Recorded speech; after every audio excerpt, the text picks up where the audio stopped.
केला बेचने वाली चुड़ैल। एक बार की बात है, जादूपुर नाम के एक गांव में करतब दिखाती एक औरत एक रेड्डी के लिए गांव में आती है। आइए आइए मेहरबान कदरदान, खाइए रोहड़ा के ताजे ताजे केले। कभी खाए नहीं होंगे ऐसे केले, पीले पीले केले खाइए। ये कहकर रोहड़ा हाथों में 4 केले लिए उन्हें सर्कल में जोर जोर से हवा में उछालती हुई करतब दिखाती है, जिसे देखकर आसपास के सारे बच्चे अपने अपने मम्मी पापा से उस औरत के पास जाने की जिद करने लग जाते हैं। पापा, ऐसा तो सर्कस में बॉल से होता है ना, ये आंटी तो केले से कर रही है। चलिए ना पापा, देखते हैं। रोहड़ा एक पतली सी तार पर चलती हुई केलों से करतब दिखाती है। आते जाते सभी लोग बाहर रुककर उसके करतब देखते हैं और वाह वाही करते नहीं थकते। जैसे ही एक आदमी पास आकर उसे पैसे देने लग जाता है, तब वो कहती है, अरे नहीं नहीं साहब, मैं करतब तो बच्चों के मन को बहलाने के लिए करती हूँ। धंधा तो मेरा केले का है। पीछे देखो मेरी रिड्डी, जो भी मेरे केले खाएगा मेरी तरह चुस्त दुरुस्त और तंदुरुस्त हो जाएगा। पता चलता है क्या कि मेरी उम्र 55 की है। अरे पर ऐसे ठंड के मौसम में कोई केला क्यों खाएगा? ये ऐसे वैसे केले नहीं है साहब, ये शरीर में गर्मी देते हैं। ठंड को दूर भगाए जो भी रोहिणा के केले खाए। पापा, अगर मुझे केले नहीं मिले तो मैं घर नहीं जाऊंगी। उसके पापा कहते हैं कि बेटा, केले ठंड में कभी गर्मी नहीं देते। ये सब कहने की बातें हैं, सामान बेचने का तरीका है इनका। पर पिंकी नहीं मानती। मैं केले खाऊंगी। पिंकी की जिद के आगे नत्थू हार जाता है और उसे केले खरीद कर दे देता है। पिंकी खुश होकर केले घर ले आकर खाती है। अब मैं भी करतब करूंगी, कितना मजा आएगा। जादुई केले। पिंकी पहला केला खत्म भी नहीं करती कि वो बेहोश हो जाती है। दूसरे केले से एक काला धुआं आता है और रोहड़ा चुड़ैल बनकर बाहर निकल आती है। मेरे भूतिया केले बच्चे न खाए, ऐसा हो ही नहीं सकता।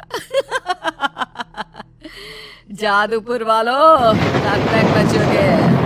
आ गई हूँ मैं रोहड़ा, जिसका कोई नहीं कर सकता सामना। रोहड़ा पिंकी को गोद में उठाकर काले धुएं में कहीं गायब हो जाती है।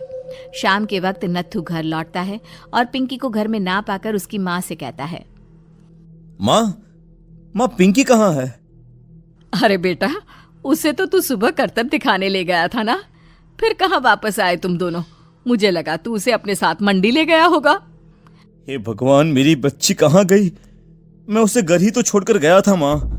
नत्थू गांव के घर कोने में अपनी बेटी को ढूंढता है, पर उसे वो कहीं नहीं मिलती। परेशान होकर आखिर रो रो कर नत्थू हिम्मत हार कर घर लौट आता है। अगली सुबह रोहड़ा फिर से करतब दिखाने आती है और इस बार पिंकी की तरह रोनी केले खरीद लेता है। 50 रुपए दिए थे पापा ने, सारे पैसों की मैंने केले खरीद लिए हैं। अब मैं भी आंटी की तरह ही करतबबाज बन जाऊंगा। यही सोचते हुए रोनी केले खाता है और पहला अकेला केला आधा खत्म भी नहीं करता कि चुड़ैल उसके सामने आ जाती है। मेरे साथ चलने का समय आ गया है रोनी। ये तो बस शुरुआत है। अब इस गांव के सारे बच्चे धीरे धीरे मेरे कब्जे में होंगे, एक बच्चा भी नहीं बचेगा।